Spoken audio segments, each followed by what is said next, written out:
Hello students, now part 2 of chapter first important questions of NCERT according to CBSE board exam.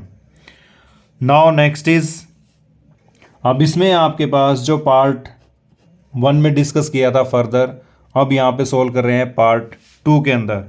Part 2 में मैं यहाँ पे आपको कुछ क्वेश्चंस सिंप्लीफाई करेंगे। यहाँ पे कुछ आपके पास आएगा कंपोजिट नंबर के रिगार्डिंग, कुछ आपके पास आएंगे 6 पावर n 4 पावर n के रिगार्डिंग, और कुछ हमारे पास आएगा यहाँ पे terminate and non terminate. Clear. अब इसमें हमारे पास यहाँ पे दे रखा है, सबसे पहले डिस्कस करते हैं यहाँ पे consider the number 4 power n where n is natural number, check whether there is any value of n for which 4n ends with the digit 0। तो सिंपल सा लॉजिक है। आप सबसे पहले आप मेरे को ये बताओ कि जिस भी नंबर के लास्ट में 0 आता है, 10 सबसे स्मॉलेस्ट नंबर जिसके लास्ट में 0 आता है, फिर बात करें 20 30 40 50, जहां मर्जी तक आप इसको लेके चले जाओ, जिस नंबर के लास्ट में 0 मिलेगा उसमें आपके जो फैक्टर बनेंगे ना, लास्ट में कोई भी नंबर बोलो आप, उसके फैक्टर हमेशा 2 × 5 फॉर्म में आएंगे ही आएंगे। फॉर एग्जाम्पल एक नंबर लिया 1320, तो मुझे सिर्फ यहाँ पे क्या चेक करना है, 0 को देखना है। यानी इसको हम लिख सकते हैं 132 मल्टीप्लाई 10, और हमें पता है 10 के फैक्टर 2 × 5 फॉर्म में आएंगे ही आएंगे। यानी जिस नंबर के लास्ट में आपको 0 मिलेगा उसके फैक्टर 101% आपके 2 और 5 में आएंगे। तो हमने यहाँ पे क्वेश्चन दे रखा है कि चेक करो कि 4 power n can be and with digit 0 और नॉट। 4 पावर n आ जाए, 6 पावर n आ जाए, 12 पावर n आ जाए, 8 पावर n आ जाए, मैं सिर्फ आपको एक क्वेश्चन बताऊंगा जिससे आप इन सभी क्वेश्चंस को इजीली सॉल्व कर पाओगे। यहां पे दे रखा है 4 पावर n को चेक करना है कि इसका लास्ट डिजिट 0 आता है या नहीं आता है।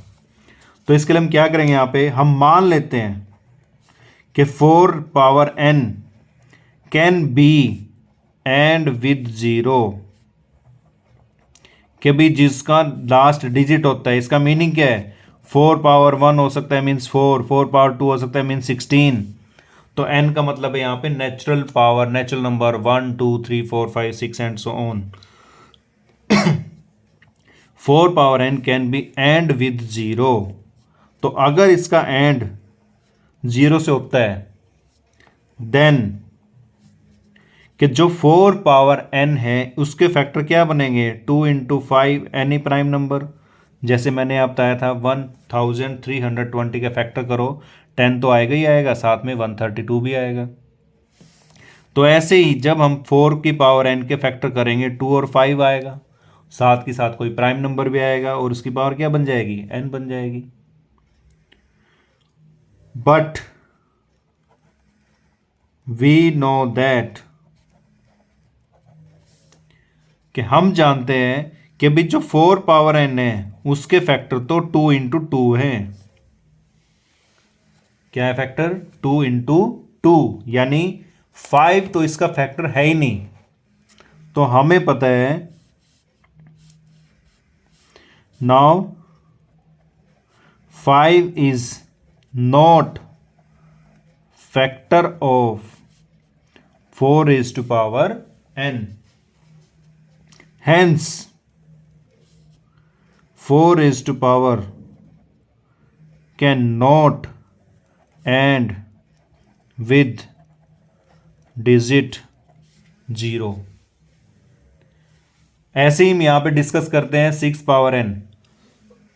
तो 6 पावर n को सोल्व करेंगे तो फैक्टर क्या आएंगे, 3 × 2 5, तब भी फैक्टर नहीं है। 15 आता है, 2 × 2 × 3 5, फैक्टर तब भी नहीं है। 8 पावर n आता है, 2 × 2 × 2 5, तब भी नहीं है। इस कंडीशन में जिसमें 5 ना आए या किसी के अंदर जैसे 15 5 आ रहा है बट 2 नहीं आ रहा है, तो ये भी हमारा लास्ट डिजिट 0 नहीं होएगा। तो ये हमारे पास कंडीशन होती है कि जिस भी नंबर के लास्ट में 0 आता है उसके फैक्टर 2 और 5 बनेंगे ही बनेंगे। अगर 2 और 5 नहीं आता है तो वो उसका फैक्टर नहीं होएगा।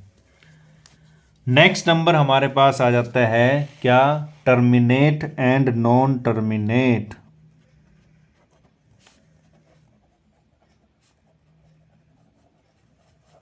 अगर हम हिंदी में चेक करें इसका मीनिंग होता है शांत और इसका मीनिंग होता है अशांत। अशांत का मतलब है लड़ाई झगड़ा दंगेबाजी, शांत का मतलब है शांति। यानी कुछ जब हम किसी नंबर को डिवाइड करते हैं और कुछ स्टेप करते करते जाएं और लास्ट में कहीं ना कहीं पे जाके रिमाइंडर 0 आ जाए तो हम उसको बोलते हैं टर्मिनेट नंबर। एक आता है नॉन टर्मिनेट, मतलब क्या है कि जिसका रिमाइंडर 0 के इक्वल नहीं आता, उसको डिवाइड करते जाओ करते जाओ करते जाओ तो उसका रिमाइंडर 0 नहीं आता, तो वो हमारे पास आ जाएगा नॉन टर्मिनेट नंबर। अब हमारे पास आपने रैशनल नंबर की डेफिनेशन को रीड किया होगा। तो रैशनल नंबर की 2 डेफिनेशंस होती हैं। एक तो P अपॉन क्यू फॉर्म में आप लिख सकते हो, Q not equal to 0 mention होता है। सेकंड, हम इसको बोल देते हैं टर्मिनेट नंबर को भी हम क्या बोलते हैं, रैशनल नंबर। और non terminate and repeating number. Repeating मतलब 0.33333 चलता ही जा रहा है, तो ये भी हमारा रैशनल नंबर बनता है। तो आपने रैशनल नंबर की डेफिनेशंस को टर्मिनेट और नॉन टर्मिनेट के अकॉर्डिंग इसको ध्यान रखना है कि नंबर टर्मिनेट हो तो भी हम उसको रैशनल बोल देंगे, और नॉन टर्मिनेट आए बट रिपीटेड नंबर आए तो भी हम उसको रैशनल नंबर बोलते हैं। अगर हमारे पास इरेशनल की कंडीशन क्या होती है कि भाई इसको हम P और Q फॉर्म में नहीं लिख सकते, can not write in the form of P by Q, और इसमें हमारे पास नंबर आ जाता है for example 0.1234 and so on. भाई नंबर बीट भी नहीं हो रहा है बट रिमाइंडर इसका 0 भी नहीं आता, तो वो नंबर हमारे पास बन जाता है इरेशनल नंबर, जिसको हम बोल देते हैं नॉन टर्मिनेट। और नॉन टर्मिनेट हमारे पास बन जाता है इरेशनल नंबर। अब इसमें कुछ नंबर्स देख के आप बताओगे कि वो टर्मिनेट है या नॉन टर्मिनेट है। अब इसमें क्वेश्चन दे रखा है जैसे यहां पे विदाउट एक्चुअल परफॉर्मिंग, आपने बताना है कि ये नंबर हमारे टर्मिनेट है या नॉन टर्मिनेट। तो इसका सिंपल सा लॉजिक है, टर्मिनेट और नॉन टर्मिनेट बताने के लिए कि हमने इसको डिनोमिनेटर के फैक्टर को चेक करना होगा। डिनोमिनेटर को चेक करेंगे, फैक्टर बनाएंगे सिर्फ डिनोमिनेटर के। अगर उसके फैक्टर 2 और 5 फॉर्म में आते हैं तो वो नंबर टर्मिनेट बनेगा, अदरवाइज नॉन टर्मिनेट। अब यहां पे मैंने 3 नंबर्स नोट किए हैं, 11/7, 30/17, 55/800। मैं आपको सबसे पहले इसको सोल्व करते हैं। 11/7, तो हमने पहले तो चेक करना है कि ये नंबर 11 और 7 कोई ऐसा कॉमन नंबर है जो डिवाइड होता हो। नहीं है, नहीं है हमारे पास ऐसा नंबर जो दोनों को डिवाइड करता हो। तो सबसे पहले हमारे पास फर्स्ट स्टेप इसका ख़त्म हो गया है। नेक्स्ट स्टेप में क्या करेंगे, यहाँ पे 11/7 के फैक्टर करें, 7 × 1 आएगा। तो मतलब जिसके डिनोमिनेटर में 2 और 5 आ जाए, डिनोमिनेटर में, ऊपर क्या है क्या नहीं हमें नहीं चेक करना, हमें चेक करना है डिनोमिनेटर। अगर इसके डिनोमिनेटर में 2 और 5 आ जाता है, 2 अकेला आए या 5 के साथ आए, 5 अकेला है या 2 के साथ आए तो नंबर हमारा बनेगा टर्मिनेट।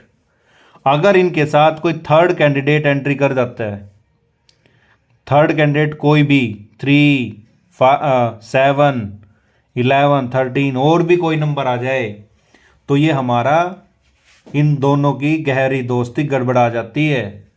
तो नंबर हमारा क्या हो जाएगा, अशांत मीन्स झगड़ालू। तो ये नंबर हमारा बन जाएगा नॉन टर्मिनेट। तो ये नंबर हमारे पास 11/7 इंटू 1। अब इसमें ना तो 2 है ना ही 5 है, तो ये नंबर किसी से कंट्रोल नहीं होएगा। तो ये नंबर हमारा बन जाएगा नॉन टर्मिनेट। कौन सा बनेगा ये, नॉन टर्मिनेट। रैशनल है बट हमारे पास ये टर्मिनेट नंबर नहीं है। नेक्स्ट चेक करते हैं 55/800। सबसे पहले इसको चेक करो ये किसी से डिवाइड होता है या नहीं होता है। तो चेक करते हैं, यहां पे ये 5 से डिवाइड हो रहा है, 11, 5 से इसको करो डिवाइड, 5 1 जा 5, 6 0। तो यानी नंबर आ गए 11/160। इसके फैक्टर फर्दर करो। अब किसी पे डिवाइड नहीं होता तो हमने डिनोमिनेटर के फैक्टर करने हैं, और डिनोमिनेटर के फैक्टर करेंगे 2 इंटू 2 इंटू 2 इंटू 2, 2 2 जा 4, 4 2 जा 8, 2 जा 16, 2 इंटू 5। मैंने यहाँ पे फैक्टर निकाल लिए हैं, जैसे इसको ब्रेक कर दिया 16 इंटू 10 में, 10 के फैक्टर बन गए 2 इंटू 5 और 16 के बना लिए 2 इंटू 2 इंटू 2 इंटू 2। तो चेक किया 11/2 1 2 3 4 5 इंटू 5, यानी इसके जो फैक्टर किए, डिनोमिनेटर के फैक्टर किए, तो इसके डिनोमिनेटर के फैक्टर हमारे पास किस फॉर्म में, 2 और 5 फॉर्म में। तो ये नंबर हमारे पास क्या बन जाता है, टर्मिनेट। और अगर आपके पास इसको पूछता है कि भाई डेसिमल में कन्वर्ट करो इसको, तो डेसिमल में कन्वर्ट करने के लिए हमें इन दोनों की पावर इक्वल करनी होती है। क्यों, जैसे 10 है, 10 को लिख सकते हैं 2 इंटू 5, 100 को लिखोगे 2 पावर 2 5 पावर 2, 1000 को लिखोगे 2 पावर 3 5 पावर 3। यानी जितनी जीरोज हैं 2 की उतनी पावर आएंगी, 5 की भी सेम आएगी। तो यहां पे नीचे जीरोज करने के लिए, क्योंकि अगर मान लो 11/100 दे रखा है तो इसको सिंप्लीफाई करना बहुत ही आसान है। तो हमें यहां पे 5 की पावर 5 चाहिए, और मैथ के अंदर रूल होता है कि जो आप डिनोमिनेटर में करते हो सेम आपको नोमिनेटर में करना पड़ेगा। तो 11 into 5 power 5 upon 2 into 5 power 5। तो ये हमारे पास, इसको सिंप्लीफाई कर लोगे तो वो हमारे पास आ जाएगा डेसिमल एक्सप्रेशन नंबर। क्लियर। तो इससे नेक्स्ट थर्ड पार्ट वीडियो में हम डिस्कस करेंगे रैशनल एंड इरेशनल नंबर को हमने प्रूव कैसे करना है, इरेशनल नंबर को हमने प्रूव कैसे करना है। ये मेन टॉपिक है और इसके अंदर 101% क्वेश्चन आता ही आता है। ओके स्टूडेंट्स, वीडियो को ज़्यादा से ज़्यादा शेयर करें, सब्सक्राइब करें एंड बेल आइकन को प्रेस करें, जिससे आपको नोटिफिकेशन मिलता रहे। तो इसकी नेक्स्ट ही आपको वीडियो अपडेट कर दी जाएगी पार्ट 3 के अंदर इम्पोर्टेंट क्वेश्चंस के साथ, जिसमें हम प्रूव करेंगे इरेशनल नंबर। और इसके सिंपल से 3 स्टेप्स हैं। 3 स्टेप्स आपको अच्छे से समझ आएंगे, ये 101% गारंटीड है, जिससे आपको 100% मार्क्स मिलेंगे। Okay students, good bye, have a nice day.